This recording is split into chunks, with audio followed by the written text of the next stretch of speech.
guys! It's a blessed Friday afternoon to all of us, mga Mary Kay.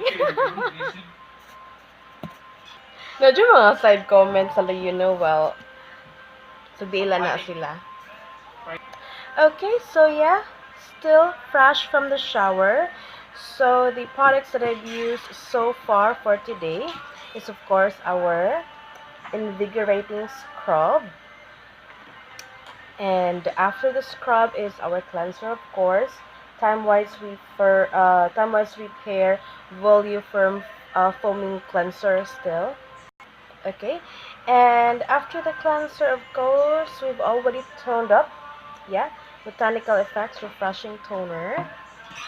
After we've toned, okay, and of course, after we've toned, we have applied the Moisturizing Gel from the Botanical Effects Regimen set still.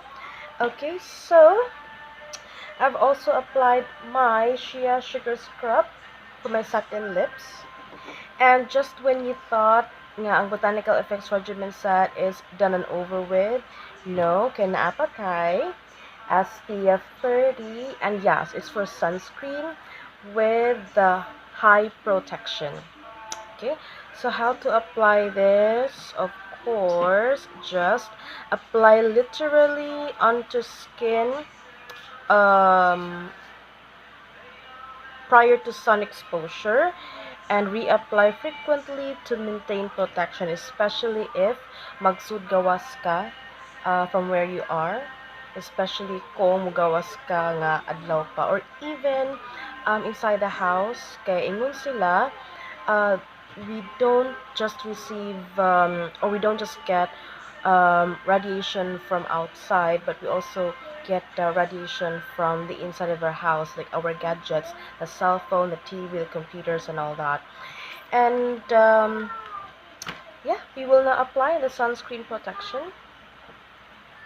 Okay, so here you go.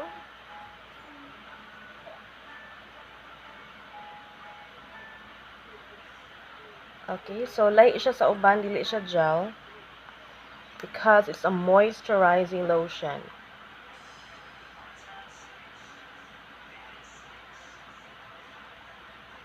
Now, for those of you nga familiar na sa akong beauty regimen daily routine, so if you're wondering if mag-apply pa ba ko sa ako ang day cream, yes.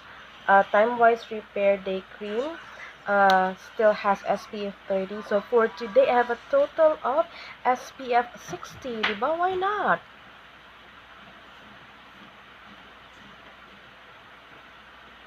Mommy, look, I have a pen here. Good. Side.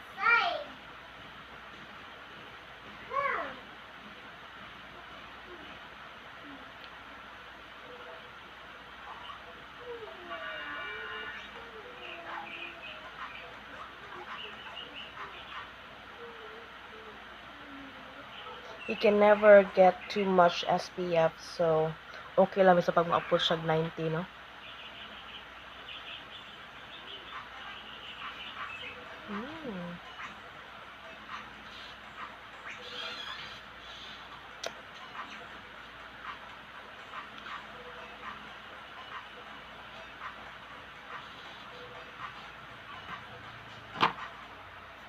Alright, so all done. So fresh na fresh ang feeling. Mura kag ba konsensya mo gawas kay imo na sang pahabugan imong naong, but of course we need to work, ba?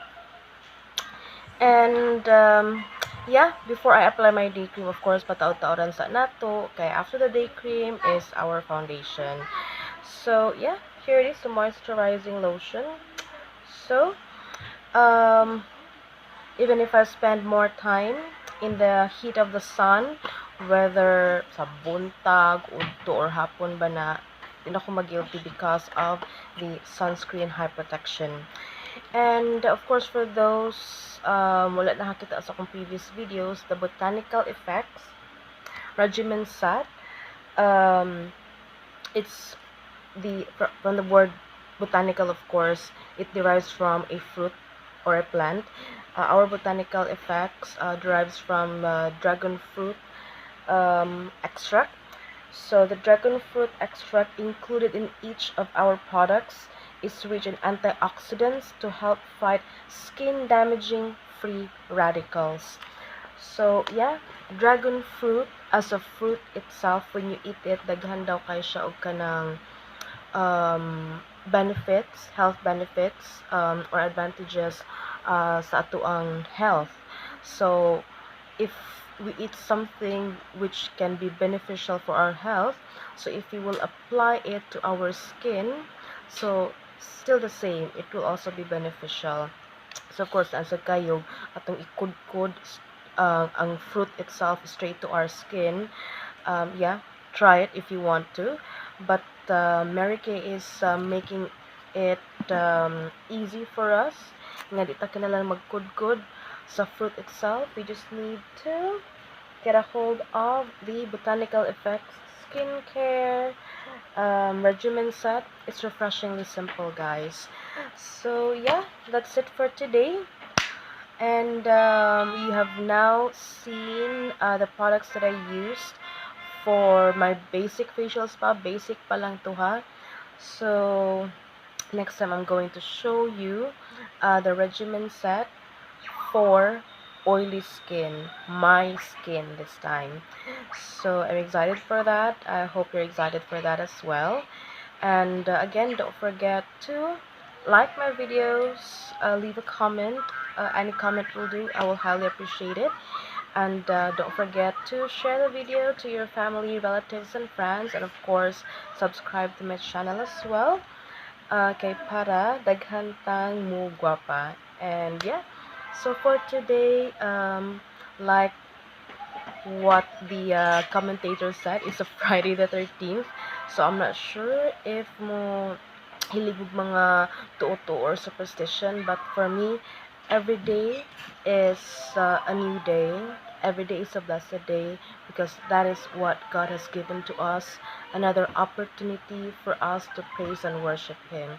So all this nga atong gipangbuhat, inyong gipangbuhat karon, akong gipangbuhat karon, it's actually nothing if wala ang Ginoo sa atong nahuna, sa atong kasing-kasing, o sa atong mga plano.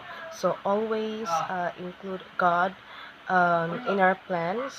So if ever we do have plans for the future, so always seek God's advice, God's guidance, because He answers our prayers. Okay, and thank you so much for watching. So see you next time. Bye for now.